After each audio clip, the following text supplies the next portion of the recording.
est un peu dubitatif et en tout cas très inquiet du fait qu'on n'ait toujours pas en fait d'annonce très claire sur les moyens nécessaires pour sauver l'hôpital public. Il faut que le gouvernement puisse traduire très rapidement maintenant en acte les paroles du président. Il y a un plan massif qui a été annoncé et en fait effectivement ce qu'on entend et ce que vous disiez, on entend des annonces et même des décrets qui passent pour avoir des chèques vacances, des médailles, un défilé avec un hommage le 14 juillet.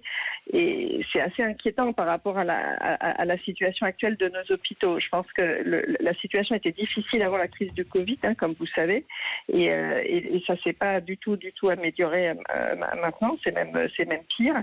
Et donc nous, on se mobilise pour demander en urgence évidemment une revalorisation salariale pour pouvoir recruter, parce que sans revalorisation salariale, sans revalorisation des carrières, on ne pourra pas recruter du personnel en nombre suffisant. Et il faut un vrai plan d'attractivité aujourd'hui pour avoir du personnel au lit des malades et arrêter de fermer des lits et pouvoir accueillir les patients dans des conditions de qualité et de sécurité suffisantes. Donc tout ça, on le dit depuis plus d'un an, comme vous savez. Donc on reste là aujourd'hui très inquiet sur l'absence de mesures.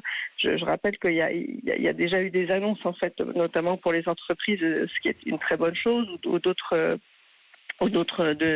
milieux. Il y a 110 milliards d'euros annoncés pour les entreprises et pour l'instant, on n'a rien comme annonce concrète, en dehors effectivement des médailles et des chèques vacances. Un moyen